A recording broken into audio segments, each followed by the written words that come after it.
Chapter 21 The strongest demon-slaying order in history, the strongest lineup. You are listening at Mtlnovel Au. The Justice Island incident sent shockwaves around the globe. Who could be so brutal? They left no one alive.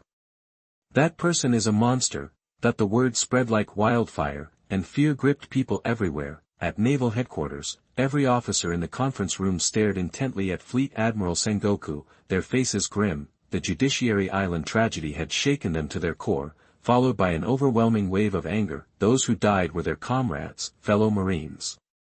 Many had families on the island, and some were direct subordinates. This wasn't just a slap in Sengoku's face, it was an insult to all of them. The atmosphere at headquarters was heavy, especially among the rank and file. Many had lost friends, brothers, sons, fathers, mentors. Grief was everywhere. A screen flickered to life, displaying the faces of Locke and Nico Robin. Sengoku spoke, his voice low and dangerous. These two are responsible for the destruction of Judiciary Island. This man, he said, pointing at Locke, is the mastermind. I'm sure everyone here has seen the news articles and his bounty poster. He's been all over the news lately, and there's no denying he's powerful. But we owe the fallen Marines an explanation. We need to make them pay. Sengoku's voice rose with barely contained fury. I've decided to issue a buster call against him. This buster call will be led by myself, the 3 admirals, Vice Admiral Garp, and 10 other Vice Admirals. We'll deploy 30 naval warships, each carrying 10,000 elite Marines. With a force of 300,000, Locke will die at sea. Sengoku slammed his fist on the table, his words filled with grim determination. The assembled officers gasped. This buster call was the most powerful in history, but as they considered Locke's strength and his extraordinary abilities, a sense of unease settled over them. As news of the buster call spread, the world reeled once more. It was hailed as the strongest buster call ever assembled, enough to give even the 4 emperors pause. The fact that Sengoku, Garp, and the 3 admirals were all participating made it a force to be reckoned with. Even Whitebeard frowned, reading the news. He was forced to revise his assessment of Locke. He was no longer some upstart kid, he was a formidable and dangerous enemy. Silence fell over Whitebeard's ship. This was beyond the scope of captains and commanders.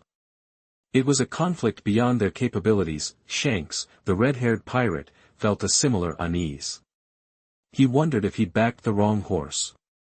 Locke's emergence had upset the delicate balance of the world. He and his crew fell into a somber silence. Kaido, unusually sober, stared at the newspaper in his hand, lost in thought. His intentions remained a mystery. Big Mom and her crew also fell silent, digesting the news. Across the Grand Line, the most powerful pirates were momentarily speechless. Ordinary citizens were equally stunned. Locke's actions on Judiciary Island had already shaken them, but the announcement of a buster call dedicated to taking him down filled them with fear and dread. Shortly after, Locke's bounty was updated. It had doubled from 1 billion to 2 billion berries. Robin's bounty also skyrocketed to 79 million berries.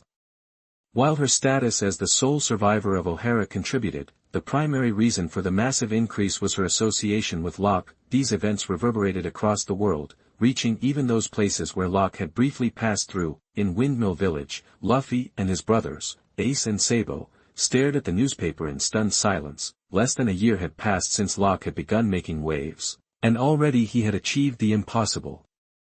They should have been celebrating his success, but a knot of worry tightened in their stomachs. They feared for Locke's survival against such overwhelming odds. They desperately wanted to help, but they were too weak, and they had no way of finding him. Complicating matters, Luffy's grandfather, Garp, was part of the buster call force, putting Luffy in an impossible position. He didn't want his grandfather to get hurt, but he also didn't want anything to happen to Locke. In Kokoyashi Village, Belmere gazed at the newspaper with deep concern etched on her face. Nami's sister, Nojiko, tentatively asked, "Mom, do you think Locke?" She trailed off, the unspoken question hanging in the air. Could Locke survive this? "Yes, I trust him," Belmere replied, her voice firm, but her eyes betrayed her anxiety. In Alabasta, Vivi and Nami exchanged worried glances as they read the news. Locke had only been gone a few days, and already the Navy was coming down on him with full force. Locke. Vivi whispered. Locke. Nami echoed, her voice filled with apprehension. In the New World, a pirate ship bearing a black dragon flag sailed steadily. Only 2 figures stood on its deck. Locke stared at the newspaper, even he was surprised. I didn't expect the Navy to go this far, Locke murmured. Robin, standing beside him, was speechless. Locke had continued to shock her these past few days. An eerie calm settled over the seas as the world waited, holding its breath to see how Locke would face the impending Buster Call. As time crept by, Naval Headquarters launched the largest operation in its history. One by one, Marines boarded the warships. The moment they stepped aboard, their fates were sealed, about to be swept away into the sea. 10 vice admirals also boarded the battleships. 5 of them were familiar faces from the last Buster Call: Flying Squirrel, Enigmo, Doberman, Ghost Spider, and Strawberry. The other 5 were Vice Admirals Kamal, Dalmatian, Bastille, Maynard, and John Giant. Garp was not among the deployed Vice Admirals. Though a Vice Admiral, his position was unique. The 3 admirals, Akainu, Akiji, and Kizaru, also boarded their respective warships. With the last of the admirals embarked, Sengoku and Garp boarded the flagship together. Marineford Square was packed with Marines, each emblazoned with the word justice. At least 10,000 strong, the soldiers watched the warships depart, their eyes burning with fighting spirit and pride. They dreamed of the day they too would participate in such a monumental operation. Their pride stemmed from the top-tier combatants leading the charge and their belief in the justice they represented. What they didn't know was that Locke would shatter their pride and replace it with fear. This massive undertaking did not go unnoticed, and the world watched with bated breath. 30 warships sailed across the vast ocean. Newspapers flew everywhere, confirming that the Navy was indeed on the move. An unprecedented war was about to begin. Chapter 22: The Navy arrives and the war begins. You are listening at novelfull.audio. New World. In the middle of nowhere, a pirate ship bobbed on the waves. Locke spotted a small island and steered the ship toward it. Once ashore, he turned to Robin and said, "Stay put for a bit. I might not be able to protect you in the upcoming fight." Robin paused, then replied, "I'd love to face this with you, but I know I'd only slow you down. Staying behind makes the most sense." Her voice was laced with reluctance. Locke smiled at her. "Don't worry, I'll be back to get you when it's all over." "Okay." Locke climbed back on the ship, and with Robin watching, set off. System, daily sign-in, *, ding, *. Congratulations. You received, Thunder Spear. Thunder Spear, a technique from Ulquiorra in Bleach. It forms a spear-like energy weapon in your hand with devastating power. Even a near miss can inflict serious damage. Locke grinned. Another powerful move, Ulquiorra's signature attack. Not far off, 30 naval warships were headed his way. "Are you sure he's there?" Fleet Admiral Sengoku asked the officer. "Affirmative, sir. We're certain Locke is in this sector." Sengoku turned to a signalman and barked, "Full speed ahead." That the order was relayed to the other 29 ships. Knowing they were closing in on their target, the Marines braced for a major battle. After all, they were dealing with a 20 billion belly pirate, the 5th Emperor of the Sea. The 10 vice admirals coordinated their strategies, especially the 5 who'd tangled with Locke before. They knew better than to underestimate him now. One slip-up could be fatal. "Ugh, not that Locke again," grumbled Kizaru. "No slacking this time. We gotta go all out," Akiji cautioned. Akainu, puffing on a cigar, declared, "I'll take him down myself this time." Magma pulsed from his body. He'd been waiting for this moment. A few days felt like years. Aboard another ship, Garp said quietly, "We can't afford to take Locke lightly, even with the Buster Call's firepower."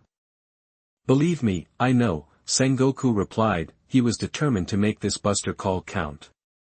Failing to capture Locke this time would be a huge embarrassment. Minutes later, Sengoku spotted Locke's ship, its black dragon flag snapping in the wind.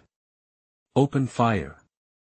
Sengoku ordered grimly. Hundreds of cannonballs roared toward Locke's vessel. Using his haki, Locke had sensed the Navy's arrival. "Fire prison."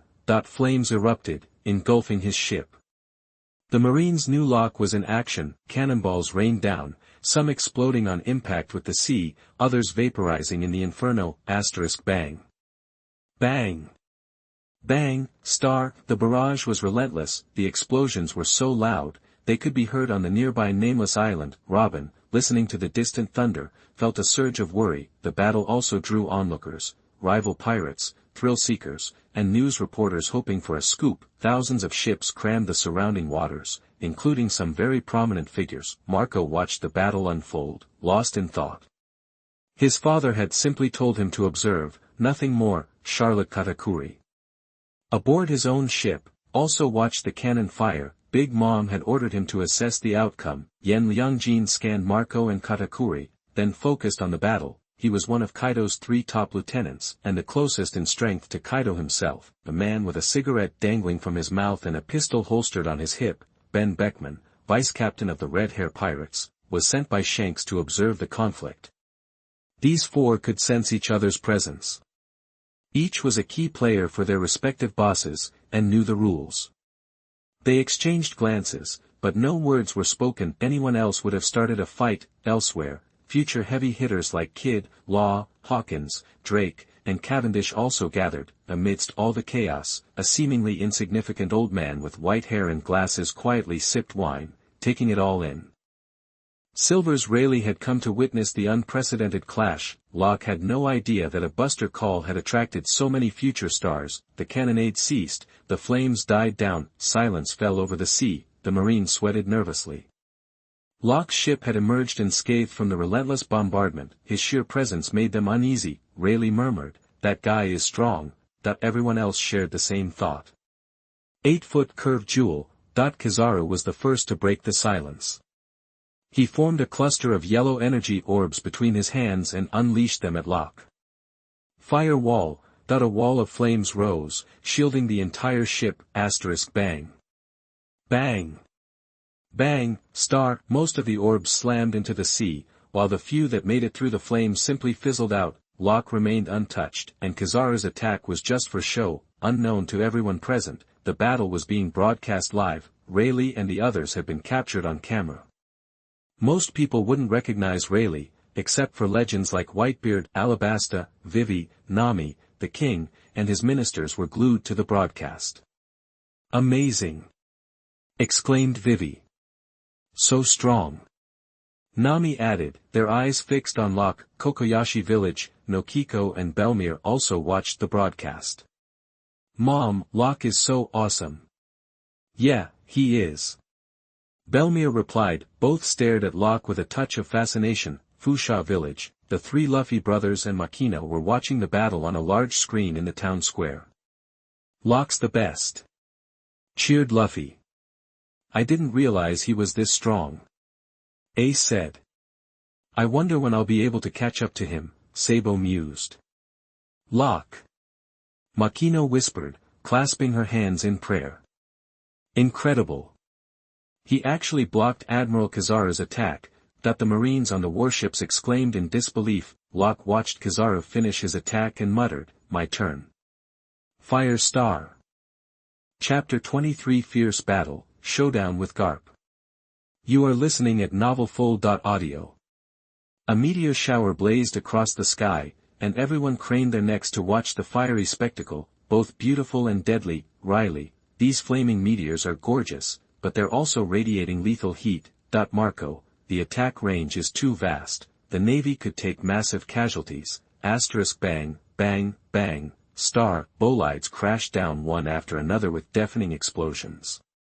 The resulting shockwaves triggered tsunamis, and the intense heat boiled the seawater, leaving fish carcasses floating on the surface. One warship was devastated, and before the battle even began, the Navy had lost several ships and thousands of soldiers. A bolide hurtled toward a warship when Garp appeared, intercepting it. He raised his fist, coated it in armament haki, and punched. Boom, the bolide shattered, with fragments raining down, some hitting the warship. Crack, crack, crack, the ship groaned and burned, with some sections consumed, leaving gaping holes. Garp examined his steaming right hand. Even with the armament haki providing protection, warring states watched the scene with a grim expression. Locke's tactic was a repeat of the one he'd used to destroy Eni's lobby. and the fact that he was now using it against them enraged him. Moonwalk. Sengoku launched himself into the air, his entire body radiating golden light. He activated his devil fruit ability, transforming into a giant Buddha. Buddha Palm. Sengoku unleashed a powerful shockwave toward Locke with a punch. Locke watched as Sengoku transformed. He extended his hand. Blazing Sky 7 Rings. A massive purple ring made of petals materialized from Locke's hand. Boom. Star. The Buddha palm collided with the purple ring in a cataclysmic explosion. The resulting shockwave created a massive air current that churned the sea into a tsunami, which rushed toward the spectators. The air currents and tsunami engulfed them, and they were swept away without a fight, sinking into the sea along with their pirate ships. Rayleigh and the others struggled as the air current whipped their hair and clothing. Those who weren't supernovas floundered in the turbulent water. Kid, so powerful. I could barely withstand the shockwave's force. Is this what top-tier combat looks like? He gritted his teeth, frowning as he watched Locke battle Sengoku. That guy's only a few years older than me, and he's got that kind of power, he said grudgingly, but his eyes burned with ambition, as if he wanted to challenge Locke immediately. Locke withstood Sengoku's attack, and then flames erupted from his body. Sea of Fire. A tidal wave of fire surged forward, engulfing all the warships in its path. What? Everyone's eyes widened in disbelief. Few could withstand such a devastating attack that combined sheer scale with intense heat. The seawater boiled instantly, creating a scalding inferno. Ice Age. Akiji appeared in mid-air and unleashed his power, releasing frigid air that froze everything in its path. The clash between the ultimate cold and the ultimate flame created chaotic hot and cold air currents. Everyone felt a sudden, disorienting shift from searing heat to biting cold, as if trapped in a world of ice and fire. The flames proved more powerful, gradually melting the ice. Akiji landed on a warship, frowning as the relentless flames continued their advance. Humph. Great eruption. Akainu infused his arms with searing lava and unleashed a lava fist toward the flames. Magma clashed with fire, but the flames quickly overwhelmed the lava. Ice Age. Akiji retaliated with another wave of ice to resist. Locke had clearly won this initial exchange. Few. Star. The Navy soldiers sighed in relief. No one wanted to face a succession of such overwhelming attacks, and if Akiji hadn't intervened, more ships would have been destroyed. The viewers were completely stunned, their eyes wide and their mouths agape. They had heard about Locke's strength, but witnessing it firsthand was something else entirely. Those attacks could obliterate entire cities and even islands. The three Luffy brothers were speechless. Locke's strength far exceeded their wildest expectations. They knew he was strong, but they hadn't realized just how strong. Luffy, awesome. So strong. A stared at Locke with burning intensity, captivated by his fire techniques, as if drawn to them by an innate connection. Sabo remained silent, but the shock was clear in his eyes. Makino watched Locke in disbelief. The kid she knew years ago had become so powerful, her emotions were complicated. Cocoa Village, the whole village was equally dumbfounded. They remembered Locke, but they never imagined he could be so strong. Belmere watched Locke on the screen, her lips slightly parted. Her eyes held shock, but also a hint of admiration. After all, a strong and handsome man held a certain appeal. Alabasta, Vivi and Nami also watched with wide eyes, but their shock was mingled with joy and admiration. They couldn't quite explain why they felt happy, but that was just how a woman's heart worked. Perhaps, an unnamed island. Robin watched the battle erupting in the distance. She knew Locke had engaged the Navy, and she'd felt the resulting shockwave. She gazed ahead with worry. Fishman Island. A huge crowd of fishmen and mermaids gathered, staring at the image on the screen with gaping mouths. Inside a massive iron gate lined with weapons, a beautiful and enormous mermaid gazed at Locke in shock. Shirahoshi. He's so powerful. Her voice was sweet and delicate. Probably sounded better crying after being punched. Dressrosa Kingdom. A girl with long pink hair watched Locke on the screen, lost in thought. Rebecca, maybe he can. No one knew what she wanted to say. A woman with long brown-black hair and flamenco attire gazed at Locke on the screen. Violet's eyes gleamed with curiosity and speculation. Moonwalk. Shave. Garp advanced rapidly toward Locke. Seeing Garp coming, Locke shot forward in mid-air, the two traded blows, boom, starred at a powerful air current erupted from the point of impact, with red and black energy emanating from their fists, crack, crack, crack, the two were locked in a stalemate for a moment, then unleashed a furious barrage of attacks, bang, bang, bang, the two figures clashed in the air. A whirlwind of fists and brute force, each punch radiating immense power, shocking everyone again. Locke refrained from using nail fist energy, engaging in a pure contest of haki and physical prowess. They traded blows at such speeds that some could barely follow their movements. The ocean gently hit the boat with small waves as the two fought. Rayleigh, that guy is just unbelievable. Chapter 24 The Battle That Shocked the World, The Hearts of Girls. You are listening at novelfull.audio. Bang, bang, bang, they traded blows in the sky, unleashing shockwaves of raw power. The Navy soldiers on the warship were stunned.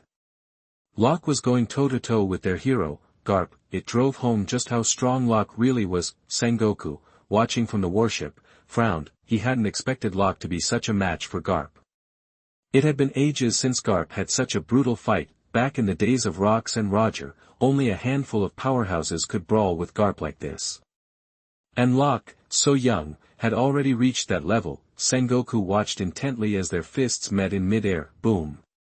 They traded one last punch, then broke apart, each returning to their respective ships. Garp landed on the nearest Navy ship, while Locke returned to his pirate ship. Their eyes locked, and they saw the fire in each other. This kind of battle was the ultimate thrill for them, a rare thing for those at the peak of their power. Garp mused to himself, if only Locke wasn't a pirate. They could spar every day, maybe even become friends, but their allegiances were different, and they were destined to be enemies. Boom. Suddenly, an immense pressure radiated from a Navy warship. Sengoku unleashed his Conqueror's Haki, a wave of power that made everyone gasp for breath. It slammed into Locke with full force. Locke's eyes widened, and he unleashed a force of his own, just as powerful. Boom. The two Conqueror's Haki clashed, creating an even greater pressure. Kair muttered, this guy. He stared at Locke, amazed at the strength of his Haki. He wondered how powerful he truly was. Whoa!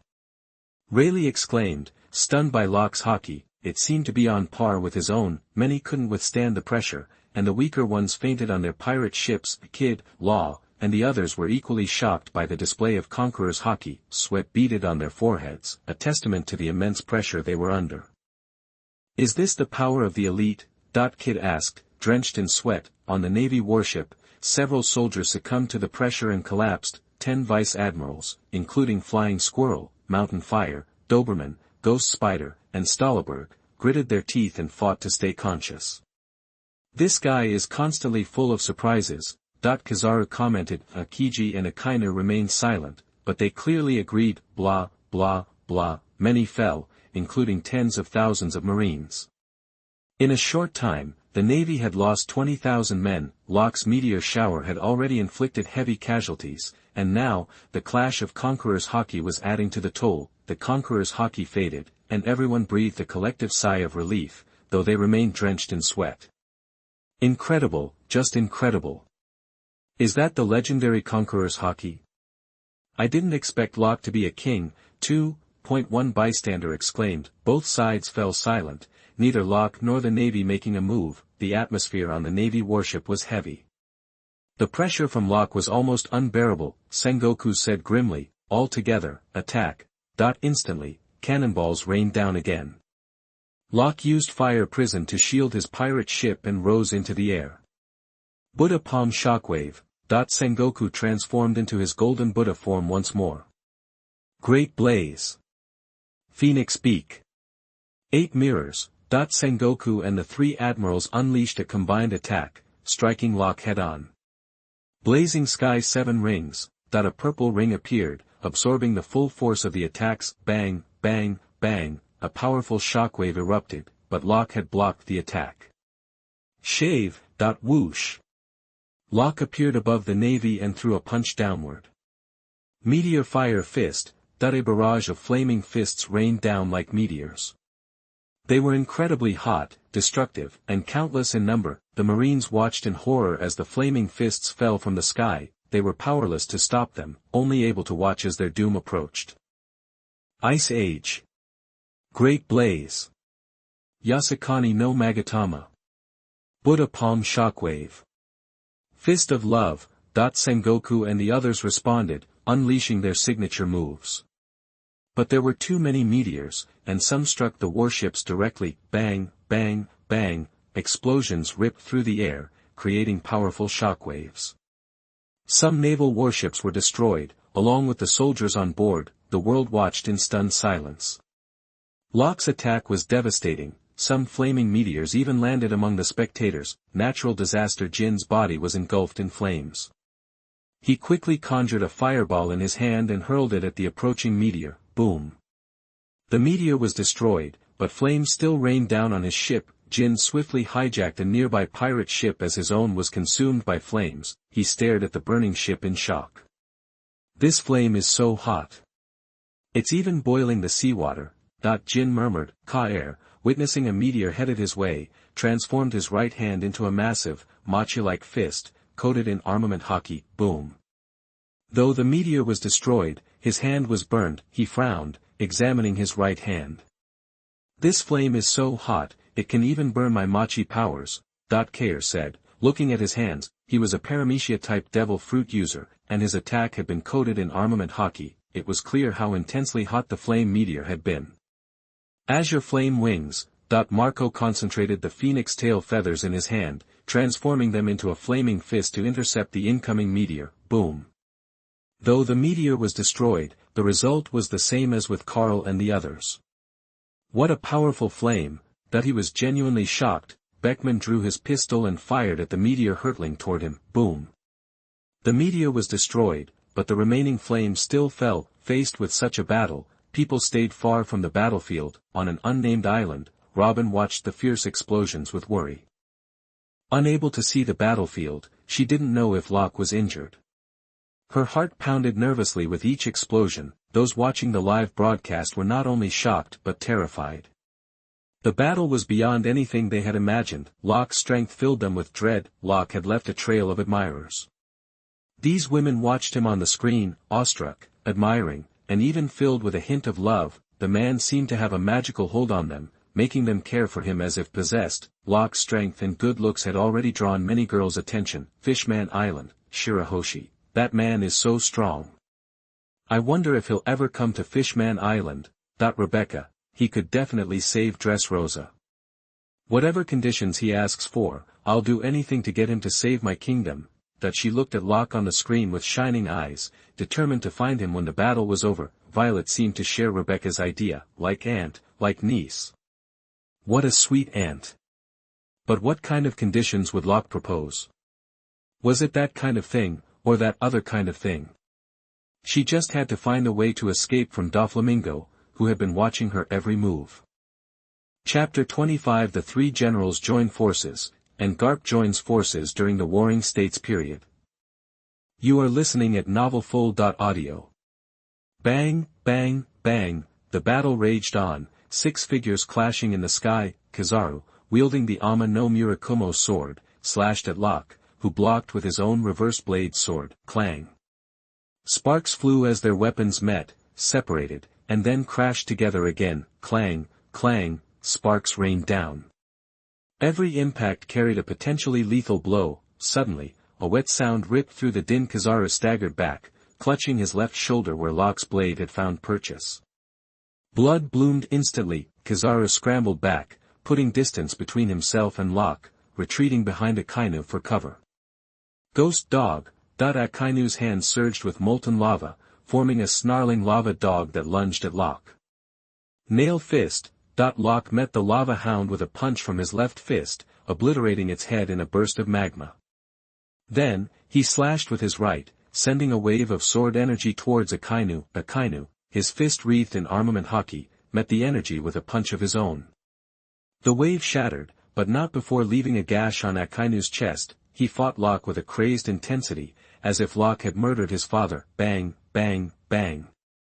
Great eruption. Akainu roared, unleashing a torrent of molten magma toward Locke, who stood his ground, reverse blade sword at the ready.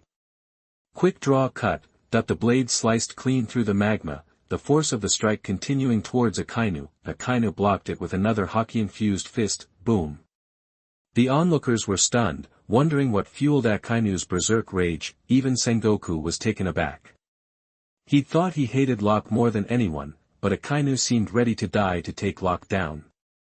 Unlike Kizaru, who nursed a single wound and kept safely behind Akainu, Akiji exhaled a frigid breath, condensing it into an ice blade. Shave, thought he appeared behind Locke, slashing with the ice blade. But Locke's observation Haki was always active, and he whirled around, blocking the strike with his sword. Clang. Sparks erupted as the blows collided, locking Akiji and Locke in a deadly embrace. 8 mirrors, thought a mirror-like light shimmered in Kizaru's hand as he aimed it at Locke. In a flash, his body transformed into a streak of yellow light, materializing on Locke's left side. Light speed kick, Akainu struck from behind as well.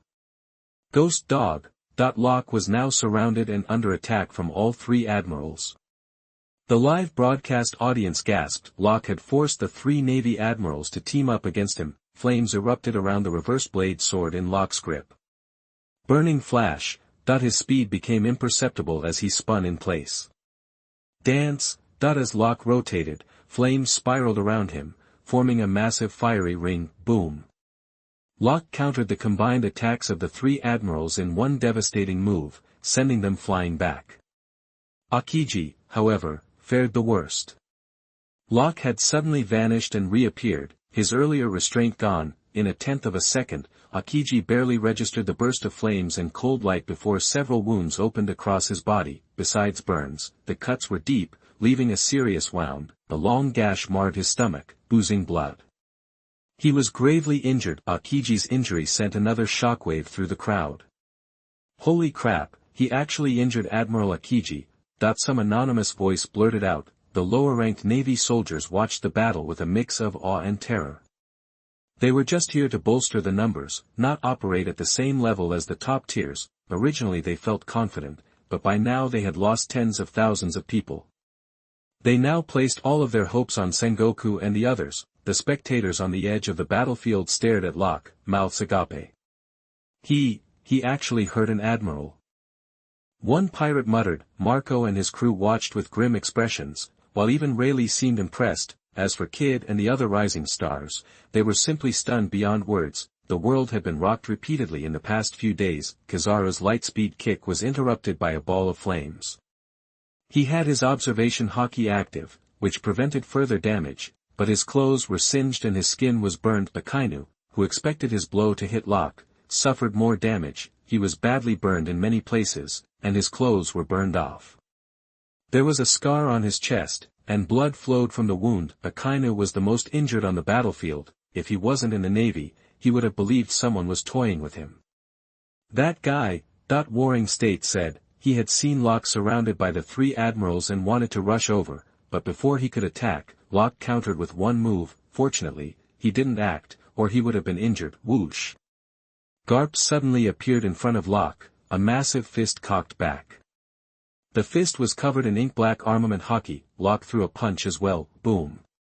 Blah, blah, blah. A powerful shockwave erupted from the point of impact, churning the sea below. One red and one black power collided. After a brief standoff, they separated and resumed fighting. Bang, bang, bang. The 2 figures blurred across the sky, constantly changing positions. The air itself seemed to distort under their feet. The shockwaves intensified, the sea thrashed, and even a small tsunami began to form. 30 consecutive nail punches. Locke unloaded a flurry of blows. Garp grit his teeth against the onslaught. You little punk, not this again. Ha! Garp roared, disengaging from Locke. After a moment, he glanced at his right hand. Locke had landed at least 30 punches, and it throbbed with pain. My bones might be broken, Garp said with a grin. It's been a long time since I felt this happy. Warring States, are you still coming? Garp called to Sengoku. Humph. Enough already. How long has it been since we fought side by side? Warring State said. It must have been decades since the Rocks era and the Roger era. I never thought we would team up to deal with a kid this time. No, Although he is young, he is already our most difficult enemy, Garp said. Two figures shot toward Locke, two huge fists looming. 30 consecutive nail punches. Locke met them head-on. Sengoku's haki-clad hands collided with Locke's. Sengoku gasped, frowning and clenching his teeth. Blah, blah, blah. The powerful force sent shockwaves in all directions. Suddenly, he saw no sign of Garp next to him. He turned his head and saw Garp smiling at him. That bastard, Sengoku cursed angrily. We were just talking, but then you ran away. After confronting Locke for a while, Warring States retreated and glared at Garp. Why aren't you attacking with me? Where were you? Did you already know that Locke would have such a move? You suffered, and now you are here to trick me, Warring States said angrily. Ahaha. Am I injured too? We are comrades in arms. That's hard to believe, Cap said with a smile. What a good person, always sharing in the difficulties. Have you ever let me share in the good fortune? Zhongguo was angry. Oh, I'll treat you to some senbei when I get back, Garp said sheepishly. Those are mine, you bastard, Zhongguo blew his mustache angrily. Locke smiled at the exchange. Garp betrayed one of his own. Everyone was confused by the situation. What was going on? Chapter 26. The world is shocked again. Locke is scary. You are listening at novelfull.audio. Bang, bang, bang. The 6 combatants were locked in an aerial battle, each attack packing more power than the last, each strike sending out devastating shock waves. Fire Dragon, 0.6 colossal fire dragons materialized, each stretching dozens of meters long. With scorching intensity, they lunged toward Sengoku and the others. Buddha shock wave. Sengoku transformed into a golden Buddha, unleashing a golden shock wave. Boom. The shock wave collided with the fire dragons, creating a massive heat blast. The wave swept past the fighters, scorching their clothing. One fire dragon barreled toward Garp. He coated his fist with armament haki and delivered a crushing blow. Boom. The fire dragon dissipated, but even with the haki, Garp felt the searing heat. White smoke curled from his blackened fist. Hellhound. A magma hound clashed with a fire dragon. The fiery collision created an even more intense heat wave, the scorching air assaulting their faces. The sea around Akainu boiled. He was covered in wounds, his clothes nearly burned away, revealing glimpses of his powerful muscles. Phoenix Beak. An ice bird formed from frigid air rushed to intercept an incoming fire dragon. The two collided head-on. Boom. The clash of freezing air and searing heat transformed the sea into a chaotic realm of ice and fire. Akiji's lips were pale. His stomach wound, though temporarily frozen, had reopened. Blood now seeped through the ice. The fire dragon surged toward Kizaru, radiating intense heat. Instead of confronting it directly, Kizaru flickered into streaks of yellow light, appearing beside Akainu. Akainu glared at Kizaru's arrival. Why are you hiding behind me? Akainu snapped, his voice laced with anger. Whoa there, I'm just engaging in some tactical repositioning. Kizaru replied with a nonchalant shrug. Akainu's veins throbbed at Kizaru's flippant tone. Locke surveyed the 5 figures confronting him. He rested his reverse blade sword at his waist, flames flickering around him. Fireball. Basketball-sized fireballs materialized, swirling around Locke. Each radiated an almost unbearable heat. Swish, swish, swish, the fireballs launched in rapid succession. Ice Age. Great Flame Commandment. Yada Mirror. 0.3 distinct energies surged toward the barrage of fireballs. Bang, bang, bang. Explosions rocked the area. The onslaught finally ceased, leaving the 3 admirals and the others gasping for breath. The battle was taking a heavy toll. They were injured and Locke's raw power was overwhelming. Locke recognized the strain on the admirals. He wanted to end the fight quickly, but he also wanted to instill terror in the Navy, to make them tremble at the mere mention of his name. Fire Dragon Twister. Suddenly, fiery tornadoes erupted among the Navy warships below, swirling around them like enraged fire dragons. Boom. A warship was engulfed, the crew incinerated by the tornadoes. Aya. Screams filled the air, the sailors on the remaining ships were terrified, the sounds of destruction drew Sengoku's attention. He watched the carnage below and barked at Akiji, help defend against those fire tornadoes. Got it, Akiji immediately descended. That bastard. Sengoku spat, gritting his teeth. They arrived with 30,000 troops, now barely 10,000 remained, the navy was suffering devastating losses. These soldiers were the elite of the headquarters and as fleet admiral, he felt the loss acutely. Ice Age. Ice Age. Ice Age. Ice Age. Akiji unleashed 4 consecutive Ice Age attacks, struggling to contain the fire tornadoes. Whoosh, Akiji's face was ashen. He panted heavily, glancing at the reopened wound on his stomach and quickly resealing it with ice. With the fire tornadoes contained, the surviving Navy soldiers breathed a sigh of relief, only to be struck by fresh terror. Meteors were plummeting from the sky, mirroring the earlier assault. Fire Star. Locke launched another attack as soon as Akiji finished using Ice Age. Damn it, you bastard! Sengoku roared. He and the others hurried down to defend. If they didn't intervene, the entire Navy fleet would be wiped out. Akiji arrived at a warship. Barely rested, he braced himself to help defend the fleet from the meteor storm. Ice Age. Great Flame Commandment. Thunderclap Sword. Buddha Shock Wave.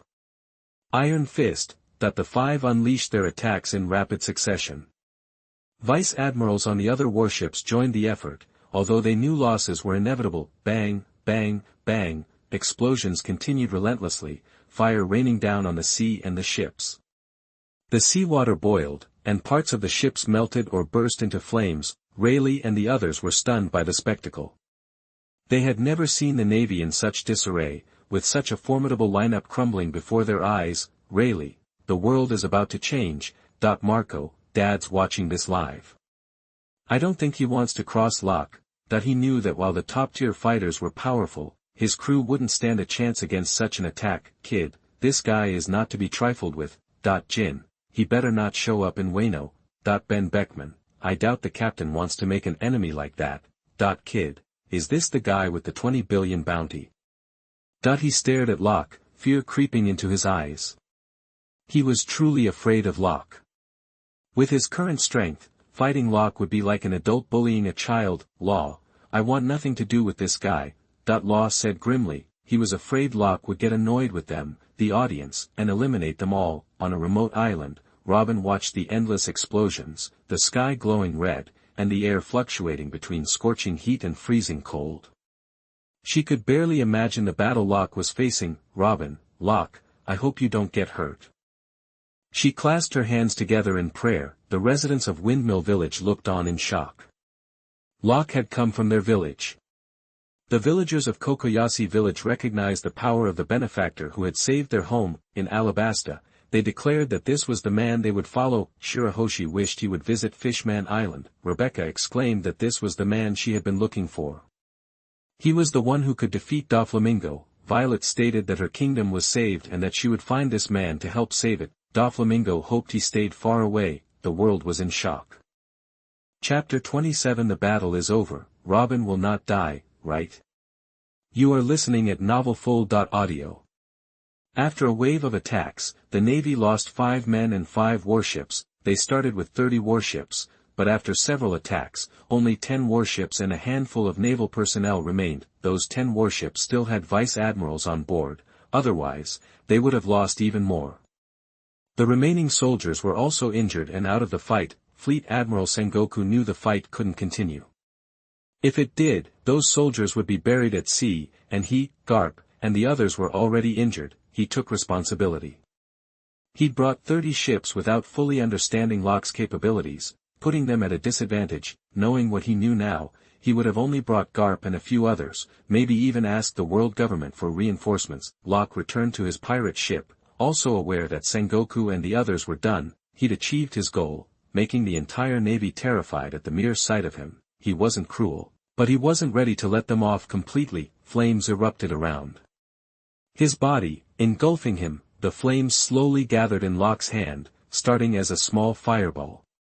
He raised his right hand, and the fireball instantly grew massive. He considered this his gift to Sengoku and the others, and it instantly grabbed the world's attention. Just by looking at it, anyone could tell that fireball would unleash a devastating shockwave on impact. Locke based it on Ace's Flame Emperor from the anime, a technique Ace wasn't yet capable of. The fireball immediately caught Sengoku's eye. "Does this bastard want another round?" Sengoku snarled. "If that hits, we're screwed," Garp exclaimed. "The energy in that thing is insane," Akiji said. Paling, Kizaru and Akainu frowned at the fireball, realizing how much damage it could do to them in their current state. "Just how strong is this guy? He keeps getting more shocking," Rayleigh muttered, staring intently at the fireball. People scrambled to get away, feeling the raw destructive power. Even if it wasn't aimed at them, the shockwave and the heat would be unbearable. Kid and his crew bolted. Reporters snapped photos before fleeing. On an island, Robin gasped. Staring at the sudden fireball, she recognized it as Locke's work, considering he was the only fire user in the conflict. Since Akainu's ability was lava, Robin quickly found a safe place to hide, knowing she couldn't withstand the blast. "Locke's is huge. Mom, don't you think so?" Nojiko blurted out in shock. "Yeah. It's enormous." Belmir agreed, stunned. Majino, "What a huge rock." Nami, "Locke's is so big." Vivi, "It really is huge." Shirahoshi, "It looks hot, and it's so big." Rebecca, "That's way too big." Violet, "Oh my god, it's gigantic." On Nine Snake Island, Boa Hancock watched the projected image in disbelief. "That has to be the hottest, biggest thing I've ever seen. Is that what they call a Locke man?" she exclaimed. The sentiment echoed across the island. "So big." Ahem, "Why did this take such a weird turn? You don't think mine is that big, do you? I can make this even bigger." Locke boasted, pouring more power into his hand. The fireball grew again, stunning everyone. Locke hurled the fireball forward. Flame Emperor, the sea water boiled in the fireball's wake. The temperature would instantly kill anyone jumping in. Even sea kings were surfacing, cooked and smelling of meat. Sengoku and the others gritted their teeth, bracing themselves to resist the oncoming inferno. As soon as the fireball appeared, Sengoku had ordered one ship to stay behind while the others retreated. The 5 of them were covered in armament haki to minimize the damage from the shockwave and heat. Big Buddha Shockwave, Ice Age, Great Eruption, 8-Span Jewel, Fist of Love. Their attacks collided with the fireball, creating a devastating shockwave. Boom! A deafening explosion sent a scorching blast of air radiating across the sea. Nearby islands were instantly obliterated, the sea boiled, and a swirling storm cloud formed in the sky, crackling with lightning. Robin's Island was nearly destroyed, leaving only a 300-meter area and a single large tree standing. Whether it was luck or fate, Robin had found a safe haven. That tree sure was sturdy. The explosion subsided, leaving a scene of utter devastation. Locke was gone.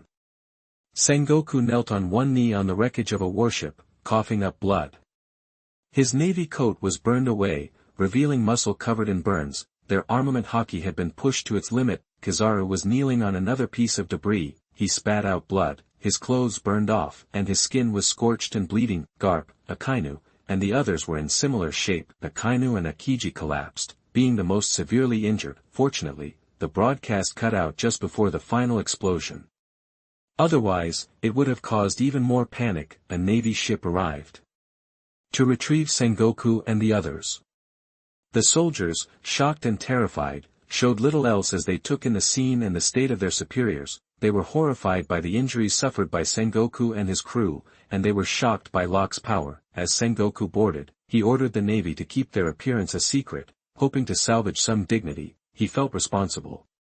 His underestimation of Locke had led to heavy casualties, and he owed the families of the fallen an explanation. Soon after, Sengoku collapsed as well, burdened by the grief of those families, the world's questions about the Navy's strength, and the pressure from the world government, especially the 5 elders. The battle had exhausted everyone, but Garp and Kizaru remained standing. They had to take command to maintain order among the troops, who were feeling demoralized. Even though viewers didn't see the final explosion, the battle they witnessed was already enough to send shockwaves around the world. Newspapers carrying headlines about Locke, his origins, and his deeds spread rapidly. Locke didn't care about that. Crap. I forgot Robin was nearby, and I went all out. Locke leaped into the air and rushed towards Robin's location. He flew, because his ship was blown to bits, arriving to find only 300 meters left. He feared Robin had been killed. Oh, what a shame. Locke landed, sighing. Suddenly, a figure emerged from behind a large tree. Robin, seeing Locke, called out his name with relief. Locke. Locke turned towards the sound. Chapter 28 Romance at Night, Shy Robin. You are listening at novelfull.audio. Locke saw Robin still alive and running towards him. Guess I didn't accidentally kill him after all. He quipped. Robin reached Locke. You okay? You hurt? Do I look hurt? Just bummed our ship got blown to smithereens. Locke said, a bit sour. Guess we're waiting on tomorrow's system login. Maybe we'll get lucky and score a new ship. If not, we're stuck until we can snag one passing by. They hung out for a while on that little strip of land, maybe 300 meters across. Night fell pretty quick, neither of them slept. They just leaned against a big tree, staring up at the stars. The night sky was gorgeous, every star shimmering. The moonlight wasn't as bright as daylight, but it was enough to see. The sea breeze rustled through their hair. The only other sound was the waves crashing on the shore. The water was so close, and sometimes a bit splashed their way, but they barely noticed. Robin, though, seemed to feel it. The sea breeze was a little chilly, and she shivered. Suddenly, a small flame flickered to life, radiating warmth. The seawater couldn't reach it, but the sea breeze still had a bite. Locke grinned. Still cold? Robin looked at Locke's smile, mesmerized. He seemed so magnetic in the night, the firelight dancing on his face. His face was warm and reassuring. The sea breeze blew strands of hair across Locke's forehead. Robin just stared. Locke noticed. What? Something on my face? Robin snapped back to reality, blushing, and quickly looked down. Nothing. Locke chuckled at her shyness. They leaned against the tree in silence. After a while, Locke idly reached out his hand. Fire spirit, he murmured. Little fire sprites materialized, dancing in his palm before flitting over to Robin's lap. She couldn't feel the warmth, though. The fire sprites were made of flames, but they didn't radiate heat. Wow, that's amazing. Robin gasped. The fire spirit somersaulted on her lap and then zipped back into Locke's palm. Locke thought, hey, what a perfect moment to give her a flower. A flame instantly bloomed in his hand. It was beautiful, indescribably so, since it was pure flame. Covered with fire, but ice cold to the touch. Here, Locke said, offering it to Robin. For you. Robin was stunned for a moment. Then she took it from Locke, smiling. Thank you. She seemed to adore the flower, holding it carefully, like it would vanish if she didn't. She held the flame rose in one hand, and with the other, she crafted a ring of flames and placed it on her head. She looked like a bride made of fire, with the fire sprites dancing around her. Time passed slowly, and night deepened. Suddenly, Robin felt a weight on her shoulder. She turned and saw Locke's head resting there. Listening to his soft breathing, she gently eased his head onto her lap. She gazed at Locke, her hand lightly touching his face. They both drifted off, surrounded by an ember-like fire. The flame sprites disappeared, along with the flame rose and ring. Only the crackling fire and the sound of the waves remained, carried on the occasional gust of sea breeze. The next morning, Locke woke to a captivating fragrance. It was sweet and unfamiliar, like a girl's perfume mixed with the scent of flowers.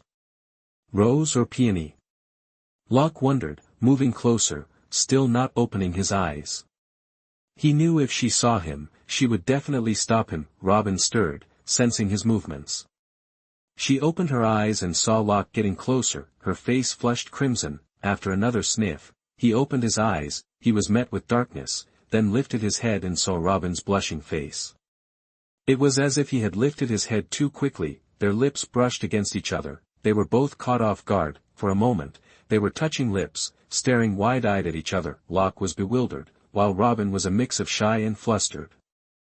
He was her first kiss, finally snapping out of it. Locke reluctantly pulled away and stood up. They stood there, unsure of what to say, the atmosphere thick with awkwardness and something more. Ahem, how'd I fall asleep? Locke blurted out, breaking the silence. Robin kept her head down, still blushing, especially after what just happened. She couldn't quite meet his eyes. You fell asleep on my shoulder last night, she said softly. I just wanted you to be more comfortable, so I put you on my lap. Locke thought for a moment, was that the fragrance I smelled this morning? Then his eyes went to Robin. Even someone as shameless as him felt a flush of embarrassment. This is mortifying. Locke screamed internally, but on the surface, he was playing it cool. Although, if his eyes weren't glued to Robin's thighs, everyone would believe him. Ugh. If only I knew this would happen, I wouldn't have woken up so early. 404 Warning. The system conducts daily sign-ins. Ding. Congratulations to the host for getting the pirate ship modified. Pirate ship. It has automatic navigation and automatic navigation capabilities, automatic repair functions, unlimited fuel, defense functions, attack functions and acceleration functions. Locke's eyes lit up. Talk about getting what you wished for. Locke turned to Robin. Close your eyes. I've got a surprise for you. Robin looked confused, but she obeyed. Closing her eyes, Locke went to the water's edge and pulled the pirate ship from his system space. It materialized on the sea, out of thin air. Okay, you can open them now. Locke told her. Robin opened her eyes and saw the pirate ship. She looked stunned. When did that pirate ship get here? Magic, Locke said offhandedly. I conjured it up. Robin nodded. Of course, she knew he was joking. She wasn't going to press him.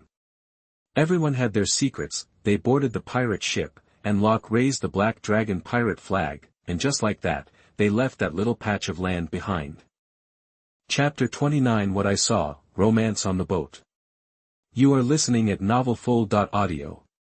Holy Land Mary Joa, home to the World Government Headquarters and the Celestial Dragons, it's the ultimate symbol of power and wealth, especially for the Five Elders, the most powerful people in the world. Mary Joa sits at the peak of the Red Line, between the first and second halves of the Grand Line, serving as one of the two gateways to the New World.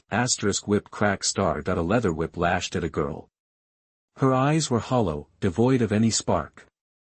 Scars crisscrossed her body from countless beatings. She crawled like a dog, flinching under each strike. A grotesque celestial dragon, eyes gleaming with excitement, wielded the whip. He'd bought the girl at auction, and from day one, treated her like something less than human. Within days, she was reduced to a soulless puppet. Whip crack star. With each lash, her flesh tore, blood oozing down. Yet, she seemed incapable of feeling anything, continuing her agonizing crawl. Warring States passed by, seemingly oblivious, but the deep furrows in his brow betrayed his disgust. He hated this, but there was little he could do. His presence was due to a summons from the Five Elders. Everyone in the world had witnessed that battle, so of course they were aware. He wondered what they wanted to discuss. Warring States entered a room to find the 5 suited elders already waiting. A bald one cut right to the chase. We need answers. Warring States remained standing. He spoke, his words unheard by anyone else. Naval Headquarters. Garp frowned at the report in his hands. It detailed the families of fallen Navy soldiers. Babies, children, wives, parents, siblings, the total count was 40. The financial burden alone was staggering, not to mention the emotional toll. After all, these were their loved ones. Did you send back the remains of those who died in the battle? Garp asked Kizaru. All sent back, sir. They'll be interred in the hero's tomb when the time comes. Kizaru replied. Settle them down.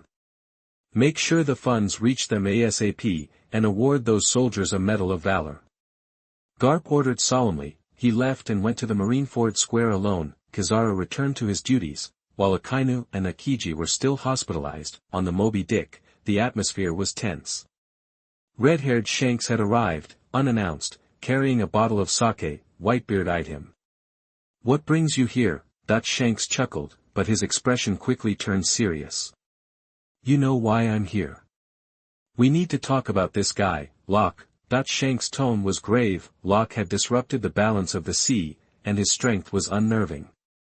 This sea's brewing a storm, and no one knows how it'll shake things up. Whitebeard declared. After their conversation, Shanks departed. Pops, are we gonna meet this Locke guy? Marco asked. Turns out he's headed to the New World. Whitebeard considered it. Let's see what happens first. Few knew of Shanks' visit.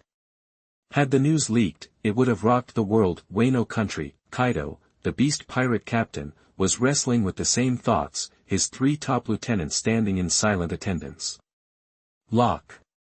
Kaido rumbled, radiating an aura of immense power. Cake Island, Big Mom, a towering, obese woman with garish makeup, chomped on a cake. It was hard to believe she was once considered a beauty. Big Mom pondered Car's report as she ate. It wasn't the right time to commit. Mommy. Big Mom cackled eerily. On a pirate ship bearing a black dragon coiled around a skull, Locke entered the cabin, eager for a bath and a good night's sleep. Stripped down to his underwear, he headed for the bathroom. Without checking if anyone was inside, he pushed the door open. His head collided with something soft and yielding. He looked up to see a sight that almost made his nose bleed. Robin was in a bath. Completely naked. They stared at each other, stunned, before a scream shattered the silence. Robin frantically covered herself, but Locke had already seen everything. Her face flushed crimson. Could you, please leave? Locke felt a surge of heat and swallowed hard. Gulp starred that he wanted to stay, but reason prevailed. He lingered for a few excruciating seconds before finally turning to go. Robin, noticing he was still there, glanced up, her face burning. At that sight, Locke nearly lost control, fighting the urge to pounce. Then, well, I thought to myself. Aren't you leaving? Robin snapped, flustered. Locke snapped back to his senses and reluctantly retreated. When Robin emerged, fully dressed, her cheeks were still flushed, a testament to her lingering embarrassment. Anyone else would have been slapped silly, but our protagonist got lucky. Serves you right, losers. Locke entered the bathroom, the water still warm and fragrant. He slid in with a groan of pleasure. Ah! Night fell. The ship's lights created a magical, almost otherworldly ambience. Robin was mesmerized. She had never seen anything like it. So beautiful.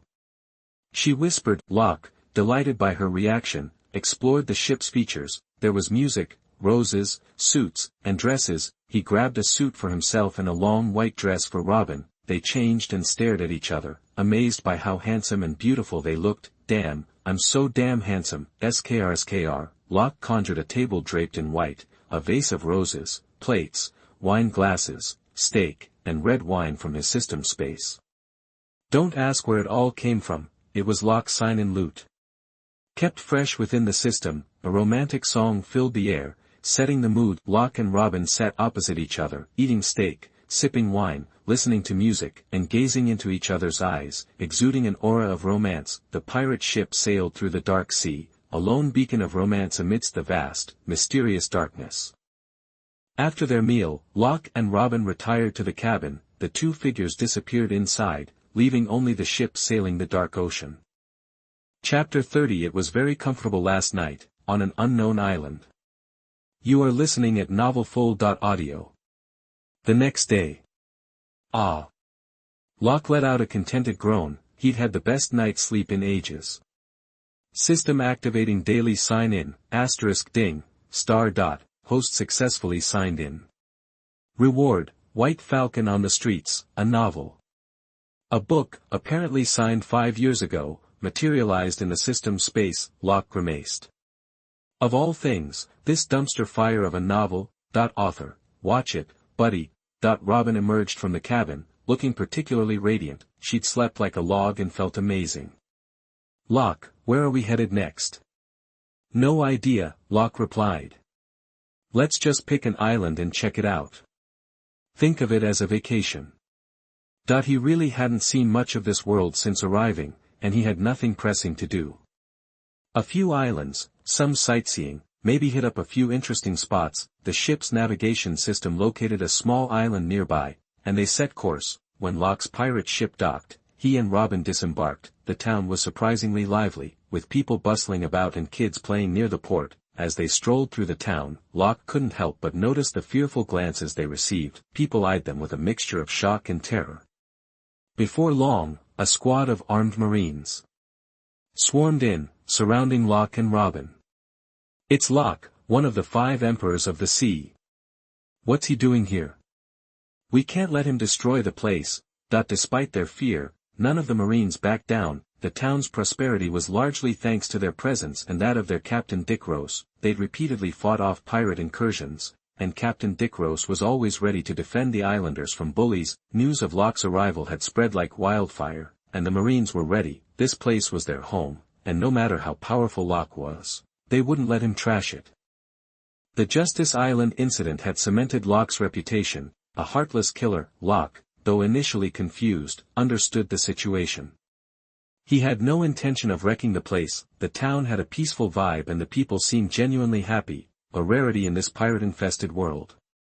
"Get your commanding officer," Locke said. He just wanted to explore. After all, several marines scurried off to find Captain Dicros. Soon, a slightly overweight man with thinning gray hair arrived. This was Dicros, who looked to be in his 40s and had a kind, approachable face. Dicros stared at Locke, beads of sweat forming on his forehead. Locke's presence was clearly putting him under a lot of pressure. "Pirate," Dicros said, "what's your business here? You're not welcome. Please leave immediately." That he didn't dare confront Locke directly. He knew Locke's power. A fight would devastate the island, so he could only try to persuade him to leave. "I just came to look around," Locke replied. "No harm intended. If I wanted to destroy this island, I wouldn't even bother landing." Dicros had to admit he had a point, but he still didn't trust Locke wandering around. If Locke took a disliking and went on a rampage, it would be a disaster. Locke, without another word, pushed past the marines with Robin and started walking. With each step Locke took, the marines instinctively retreated. The stories of his battles had clearly spooked them. Locke headed towards a shop. "Follow him," Dicros commanded. Instantly, hundreds of armed marines were tailing Locke. It was a ridiculous scene, but they had to protect their island. Against a run-of-the-mill pirate, they'd be spoiling for a fight. Locke entered a clothing store. The clerk stared at the entourage of marines following Locke, her eyes wide with confusion. It was an unbelievable sight. She looked at Locke, terrified. You're the monster who destroyed Justice Island." Locke's face darkened.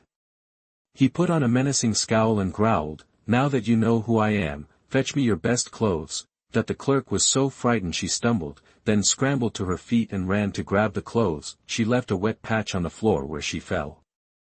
"Seriously?" Locke muttered. "Am I really that scary?" Robin stifled a laugh. The marines outside saw the clerk fall and thought Locke had attacked her, so they surged towards the entrance, but when they saw her get up and run back into the store, they stopped in their tracks. Soon, the clerk returned with the finest clothes the store had to offer. Locke picked out a few items for himself and had them wrapped up. As for Robin, she can shop for herself, right? Only Locke would think like that. Robin was admiring a black dress. Locke noticed, of course, but he wasn't about to buy it for her. "How much for all this?" Locke asked the clerk. "No charge. No charge." She stammered. "Can't do that. I have principles." Locke tossed her a single bailee and left with his 6 items. The clerk looked at the bailee, tears welling up in her eyes. She wanted to complain, but she didn't dare. She just silently pocketed the coin. Locke left the store and took Robin out for lunch. After they ate, Locke noticed the marines were still shadowing them. He sighed in exasperation. "All right, let's get out of here." He and Robin headed to the port and boarded their ship. As they sailed away, the marines collectively breathed a sigh of relief. It had been the most stressful day of their lives. The naval headquarters was busy recruiting and training new soldiers and trying to calm the population. They couldn't spare resources for anything short of a major crisis. The ship left the island behind, sailing on the open sea. Locke had spent the whole day showing Robin around, buying clothes and meals, all while being followed by the Navy. Locke leaned against the railing, gazing at the dark sea. He was momentarily at a loss for what to do. Robin watched him from behind. "Locke, what's wrong?" she asked. Locke turned to her, a mischievous grin on his face. I wanna bang you. Robin's face flushed red. She turned away shyly and went into the cabin, leaving him admiring her curves. Locke chuckled. Time to check out this trashy novel. Locke pulled out White Falcon on the streets from the system space, the title read, *XX signed and started going overseas 5 years ago. He started reading chapter 1 and finished it in 2 minutes. The punctuation is atrocious. The author's lucky they haven't been stabbed. Still, he kept reading. The first part was awful, but the second part was, okay. Alright, I'll give it a 5-star review. You earned it.